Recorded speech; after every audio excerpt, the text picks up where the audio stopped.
Jesús le dijo a los discípulos: pasemos al otro lado. Yo creo que si me atrevo a preguntarle al pastor Carlos y al pastor de la iglesia hispana, si Dios le dijo al principio de su ministerio las cosas que iban a pasar, yo creo que ninguno de nosotros estuviéramos aquí. Si Dios no hubiese revelado, si Dios no hubiese dicho cada una de las cosas que nosotros íbamos a pasar en el camino, yo creo que nadie de los que está aquí estuviera en la presencia de Dios. Si Dios no hubiese dicho las cosas que yo iba a pasar en medio del camino, cuando Él me tomó, aleluya, de las drogas y me dijo: pasemos al otro lado, quizás yo no hubiese estado aquí. Gracias, Jesús. Dios no me dijo a mí, cuando me dijo que pasáramos al otro lado, que yo iba a tener que dejar a mis hermanos, que yo iba a tener que dejar a mi familia, que mis hermanos me iban a dejar por causa de la palabra de Dios, que la gente no iba a estar de acuerdo con lo que yo haga, que la gente iba a estar en contra, aleluya, de lo que yo estaba haciendo, porque lo que yo iba a hacer era contrario a lo que el mundo hace. Yo no sabía, si Dios me hubiese revelado que hace 4 años mis hermanos me iban a tomar de la casa por yo ser cristiano, recogieron mi maleta y me tiraron a la calle diciéndome: no puedes vivir con nosotros porque no estamos de acuerdo, hay algo en nosotros que no compagina. Si Dios me hubiese dicho eso, que yo iba a tener que durar 3 años durmiendo en la calle, viviendo en una casa hoy, viviendo en una mañana, yo no estuviera aquí. Pero Jesús le dijo a los discípulos: pasemos al otro lado. Gloria a Dios. Jesús no le dio detalle. A veces queremos que Dios nos detalle las cosas que van a pasar. Sin embargo, lo único que Jesús le dijo a los discípulos: súbanse a la barca y pasemos al otro lado.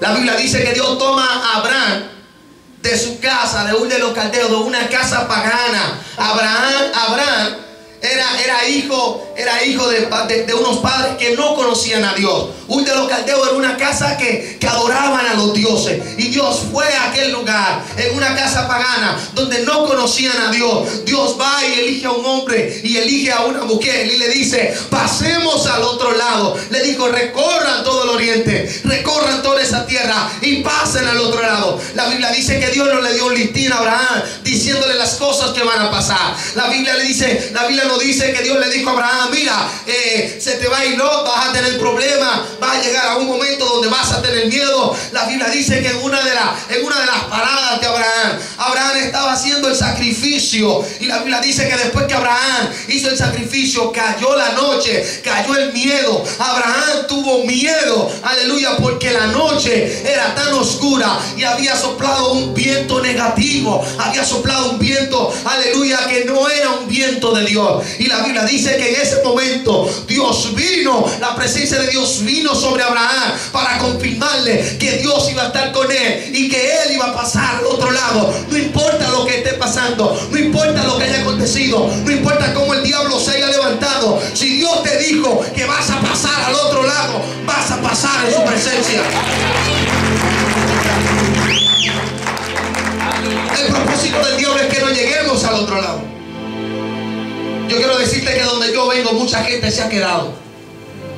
Cuando yo decidí pasar al otro lado, mucha gente se quedó en la orilla. Mucha gente dijo: yo no voy a pasar, yo estoy cómodo en esta situación, yo me voy a quedar aquí. Pero yo entendí que no podía seguir, aleluya, que tenía que cruzar al otro lado, porque había una bendición de aquel lado que me estaba esperando, aleluya. Mientras tú estés de este lado, no vas a ver nada. Mientras tú estés de este lado, la bendición no va a llegar, el propósito de Dios no va a llegar. Tienes que pasar al otro lado para ver la gloria del Señor. Amén. Pero hay sacrificio en pasar de aquel lado. No todo el mundo puede cruzar al otro lado, porque estamos viviendo en un mundo, hermanos, de conformismo, donde la gente está conforme, donde la gente se ha conformado. Yo no sé si la iglesia hispana se ha conformado. Yo vine a hablarle a una iglesia que no se conforma con lo que tiene. Amén. Que este lugar es pequeño, aleluya, para la gente que va a venir en la presencia de Dios. ¿Sabes qué? Hay gente que necesita que tú lo tomes de la mano y le diga: mira, yo sé que tú no puedes pasar al otro lado, tú no tienes la fuerza, pero yo te voy a tomar en el nombre de Jesús y te voy a pasar al otro lado. Mira, hay gente que hay que cargarla para pasar al otro lado. Hay gente que no puede caminar, que no tiene fuerza. Yo no tenía fuerza hace 13 años para pasar al otro lado. Dios tuvo que usar un anciano que tenía callo en sus rodillas, un anciano que sus rodillas eran difíciles de describir, porque tenía callo en sus rodillas, pero era un hombre que estaba en la presencia de Dios. Era un hombre que había recibido la palabra de Dios. ¿Sabes qué? ¿Cuál es el problema a veces de nosotros cuando estamos pasando al otro lado? Que no hemos entendido la palabra de Dios. Aquí no lo que importa. Aquí lo que importa no fue lo que pasó en el mar. Aquí lo que importa no fue lo que te va a pasar. Aleluya. Que quizás tu madre no te quiere, que tu padre no te quiere, que tus hermanos no te quieren, que en la escuela no te quieren, que en la universidad te dicen que eres un fanático. No.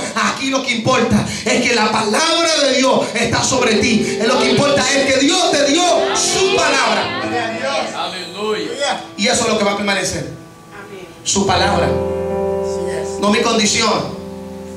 Si Dios se moviera por sentimiento, hermano, no estuviéramos aquí. Porque un día me siento triste, pero otro día me siento alegre. Y Dios no se mueve con nuestros sentimientos, sino que la voluntad de Dios es perfecta y va a sobrepasar cualquier cosa. Amén.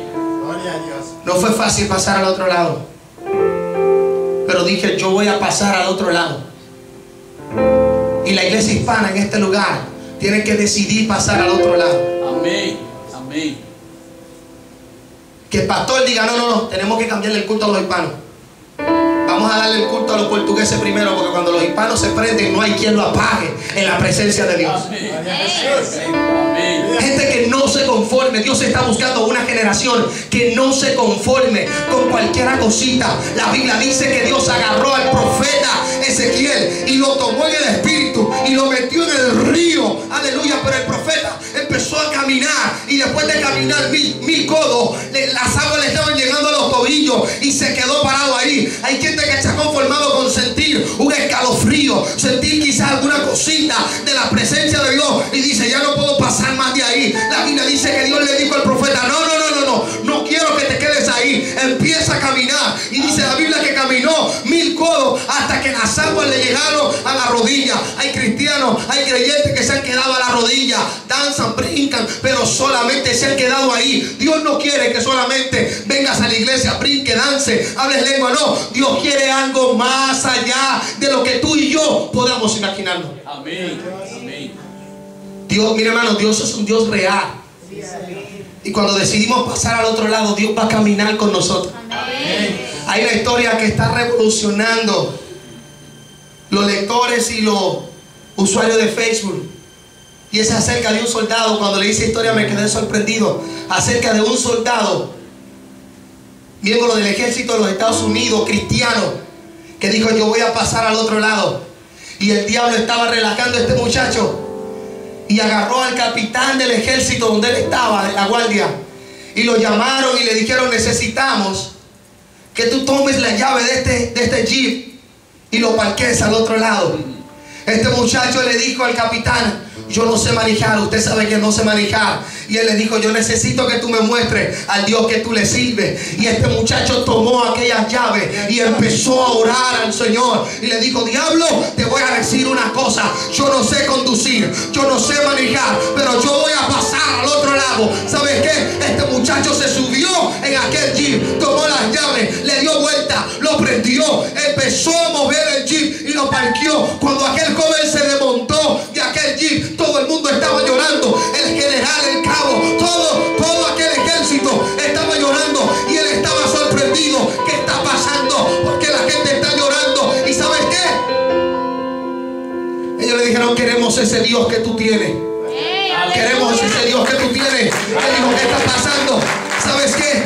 El capitán llegó a su lugar y le dijo, mira, yo necesito que tú veas esto. Aquel capitán llorando destapó, oye bien, el bonete de aquel jeep y le dijo, este jeep no tiene motor. ¿Sabes por qué? Queríamos probarte. Yo no sé qué sucedió, pero ese jeep prendió, se movió, porque Dios le da vida aún a lo que no existe. Aquel jeep se movió, corrió y prendió sin motor. Hello. Yo me imagino a aquella gente sorprendida cuando aquel muchacho, inocentemente pero loco en la presencia de Dios, tomó la llave y prendió. Yo me imagino que ellos empezaron a temblar. No porque se movió el jeep, sino porque el jeep estaba prendido y ellos sabían que el jeep no tenía motor. ¿Sabes por qué? Porque a decir yo voy a pasar al otro lado, Dios empieza a darle vida a lo que no existe, a lo que no sirve, a lo que está dañado. Dios lo arregla. Pasemos al otro lado. Jesús le dijo a los discípulos: pasemos. Levántense. Tomaron la barca. Aleluya. Cuando tú te decidas levantarte y decir yo voy a pasar al otro lado, el diablo no se va a quedar sentado. Después que estoy en la iglesia más de 13 años trabajando con jóvenes en todo el sur y toda la República Dominicana, cuando yo decidí pasar al otro lado, el diablo ha intentado quitarme la vida más de 4 veces dentro de la iglesia. Quedé en la calle, me dejó sin padre, sin madre, huérfano, todo atribulado. Pero allí Dios no me desamparó. Amén. Allí estuvo la presencia de Dios. Glória a Deus. Que tuve crisis, sí tuve crisis. Vi días negros, negros, negros, negros. Por el momento llegaba al altar de la iglesia y le decía: Señor, yo creo que no voy a llegar a pasar. No es malo, no es pecado decir no puedo más. Lo malo es tratar de decir que puedo sin saber que tú no puedes. La Biblia dice que este asunto no es con espada ni jabalina. Esto no es que el pastor José Carlos quiere o no quiere. Es que este asunto es de Dios. Y que lo único que nos va a mantener de pie es la presencia de Dios. Aleluya. Por más cosas que queramos hacer, hermanos, si no está la presencia de Dios, yo te aseguro que tu barca se va a romper, tu barco se va a dañar. ¿Sabes qué? Por más grande que sea tu Titanic, si no está la presencia de Dios, tu barco se va a romper, tu barco se va a desbaratar. No vas a llegar al otro lado, no vas a llegar a puerto seguro, porque no está la presencia de Dios. Una palabra profética que Jesús dijo: pasemos al otro lado. Eso significa que no importa que vengan las aguas, la Biblia dice que no nos van a ahogar. No importa que se levante el fuego, no nos va a quemar. No importa, aleluya, que se levante la muralla de Jericó, se van a caer, porque Él dijo: pasemos al otro lado. Aleluya. Y eso es lo que el diablo hace, hacernos olvidar la palabra de Dios. David escribió el Salmo 23 en uno de los momentos más difíciles de su vida. Para mí, mi esposa no ha sido fácil en estos últimos días, porque hemos tenido ciertos problemas económicos. Y hace días empezaron a llegar los biles, y mi esposa es la que brega con la cuenta, y le dije: mira, brega con eso y mira a ver. Ella no me terminó de decir, y yo pude ver su rostro. Y el diablo empezó a atacarme, empezó a decirme cosas. Y yo en un momento me detuve y le dije: diablo, te voy a decir una cosa. Dios me dijo que vamos a pasar al otro lado. Aleluya. Aleluya. Le dije: Señor, y empecé a adorar al Señor. Le dije: Señor, tú me has bendecido, tú nos has prosperado y tú nos has mantenido de pie. Así que si lo hiciste en el pasado, lo has hecho en el presente, lo vas a hacer en el futuro. Y le dije: diablo, te equivocaste. Estamos en la presencia de Dios y nada me va a detener, porque yo voy al otro lado. La tempestad empezó a golpear la barca. Sí. Si la tempestad está golpeando tu barca y ves que ya no puedes más, porque los discípulos eran expertos en la playa, en el mar. Esta gente tenía una supervivencia, y me imagino que después de haber hecho todas las cosas humanas, fue entonces cuando decidieron llamar al maestro. Porque cuando tenemos el problema, llamamos al pastor, llamamos al hermano: hermano, mira a ver si tú me puedes prestar $1000. Y el hermano te dice: no puedo. Llama a la pastora: pastora, ¿usted tiene algo por ahí guardado debajo del paño? No tengo. Después que no hay opción, entonces decimos: no tengo ni el pastor, ni la pastora, ni el diácono, necesito ir a Dios. Y nos acordamos que Jesús está ahí en nuestra barca, que Él está ahí, que aunque está durmiendo, está en la barca. Jesús se echó a dormir en la barca para que los discípulos entendieran que mientras Él esté en esa barca, por más fuerte que el viento le dé, por más cosas que sucedan, esa barca no se va a romper. Aleluya. Aleluya. Y eso es lo que el diablo quiere, que nos olvidemos de que Jesús está en nuestra barca. Aleluya. Que Dios te dijo que tú vas a pasar al otro lado. Glória a Deus. Dios te dijo que Él te iba a bendecir. Él te dijo que te iba a prosperar. Él te dijo, aleluya, que en pleno siglo XXI Él te iba a sobreabundar con su gracia y que nada ni nadie lo iba a impedir. Jesús le dijo al apóstol Pedro, quiero decirte